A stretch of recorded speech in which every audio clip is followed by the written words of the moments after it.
नमस्कार, मैं प्रवीण गौतम। दोस्तों, वीडियो में बात करेंगे कि बीजेपी ऑफिस को लेकर आखिरकार क्या मामला सामने आया है कि सुप्रीम कोर्ट ने बीजेपी को जबरदस्त फटकार लगाई है और यह पूरा मामला पीएम मोदी और बीजेपी नेताओं की हिपोक्रेसी को एक्सपोज करता है। धर्म के नाम पर राजनीति करते हैं। छठ मैया को लेकर बिहार में खूब राजनीति की। छठ का त्योहार प्रकृति की पूजा का त्योहार है और पीएम मोदी बड़ी बड़ी बातें भी करते हैं, लेकिन बीजेपी ऑफिस के लिए क्या किया गया कि मामला सुप्रीम कोर्ट पहुंच गया और सुप्रीम कोर्ट ने बीजेपी को दो टूक सुना दिया कि आप अपना दफ्तर कहीं और भी बना सकते थे। पूरा मामला क्या है आपको बताते हैं। पहले आज का पीएम मोदी का प्रवचन आपको सुनाते हैं। कर्नाटक के उडुपी में एक इवेंट था पीएम मोदी का। वहां कुछ संकल्प पीएम मोदी ने प्रकृति के नाम लेने की अपील की और क्या भाषण दिया, उसके बाद भाषण और शासन में क्या अंतर है और पीएम मोदी के प्रवचन बीजेपी दफ्तर पर कैसे लागू नहीं होते, पूरी कहानी आपको बताते हैं। पहले पीएम मोदी का आज का ज्ञान सुनिए। आप सभी से कुछ संकल्पों का आग्रह भी करूंगा।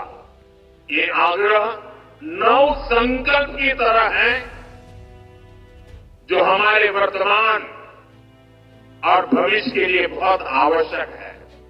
हमारा पहला संकल्प होना चाहिए कि हमें जल संरक्षण करना है, पानी बचाना है, नदियों को बचाना है। हमारा दूसरा संकल्प होना चाहिए कि हम पेड़ लगाएंगे। देश भर में एक पेड़ मां के नाम अभियान को गति मिल रही है। इस अभियान के साथ अगर सभी मठों का सामर्थ्य जुड़ जाएगा तो इसका प्रभाव और व्यापक होगा।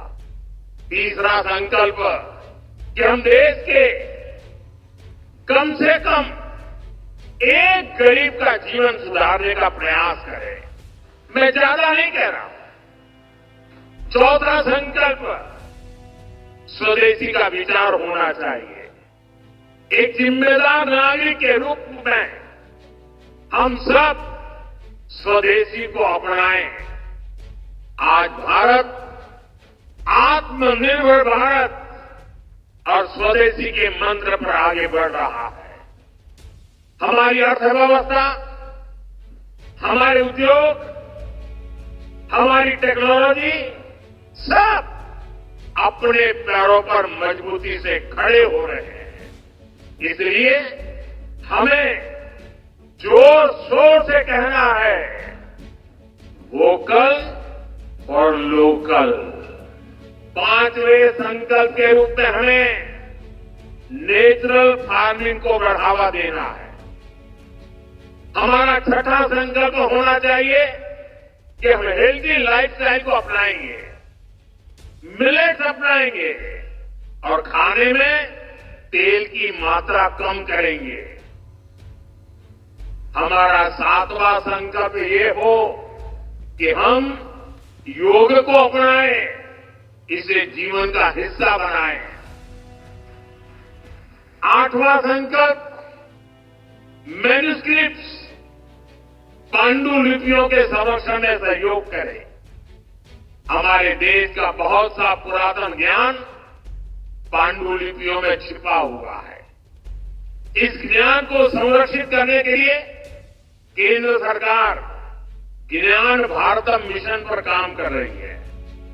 आपका सहयोग इस अमूल्य धरोहर को बचाने में मदद करेगा। साथियों, आप 9वां संकल्प लें कि हम कम से कम देश के 25 ऐसे स्थानों का दर्शन करेंगे जो हमारी विरासत से जुड़े हैं। तो प्रकृति की बात करते हुए, लाइफस्टाइल की बात करते हुए पीएम मोदी ने 9 संकल्प गिनाए, जिसमें एक संकल्प था कि एक पेड़ मां के नाम जरूर लगाएं। लेकिन दोस्तों, क्या बीजेपी नेताओं को पीएम मोदी के प्रवचन सुनाई नहीं देते? क्या बीजेपी सरकार या बीजेपी पार्टी के तौर पर इसको इंप्लीमेंट करती है? हिंदुस्तान की खबर आप देख सकते हैं। बीजेपी का ऑफिस ही कहीं और शिफ्ट कर लेते। 40 पेड़ काटने पर भड़क गया सुप्रीम कोर्ट और बीजेपी दफ्तर का 40 पेड़ों से करेक्शन क्या है, क्यों काटे गए, सुप्रीम कोर्ट ने क्यों फटकार लगाई और सरकारी वकीलों की कैसे बचकाना लॉजिक दिए जाते हैं पेड़ काटने को लेकर। समझ नहीं आ रहा था कि बोले तो बोले क्या, उसके बाद टाइम लेने का खेल शुरू होता है। याचिकाकर्ता है कर्नल देवेंद्र सिंह राजपूत।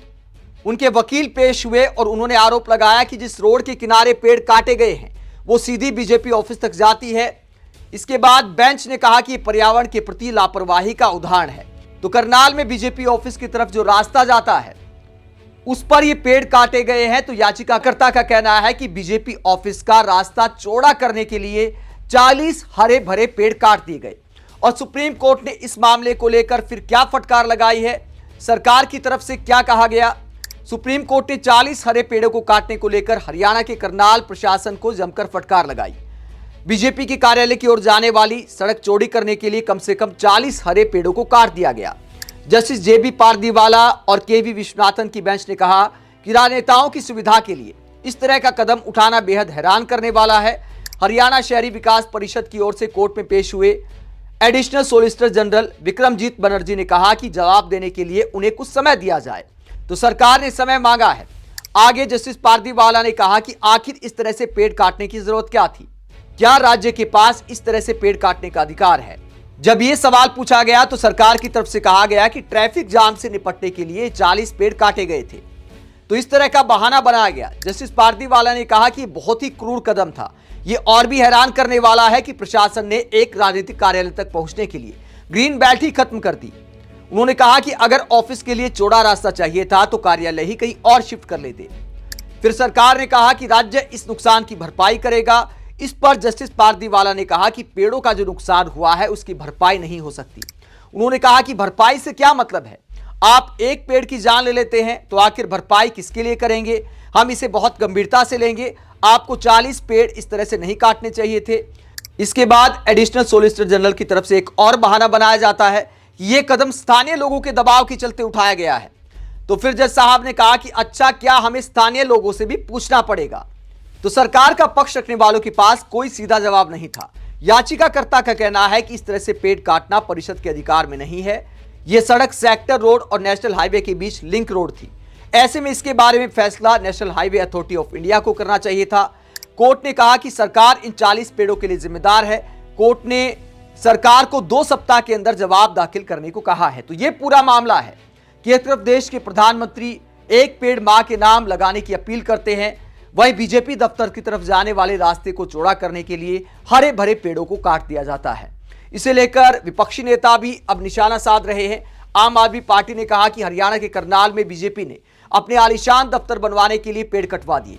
इससे पहले बीजेपी के एलजी ने दिल्ली में भी सैकड़ों पेड़ कटवा दिए थे। एक तरफ दिल्ली एनसीआर हर साल प्रदूषण की मार झेल रहा है तो वहीं बीजेपी पेड़ कटवाने के मिशन पर लगी हुई है।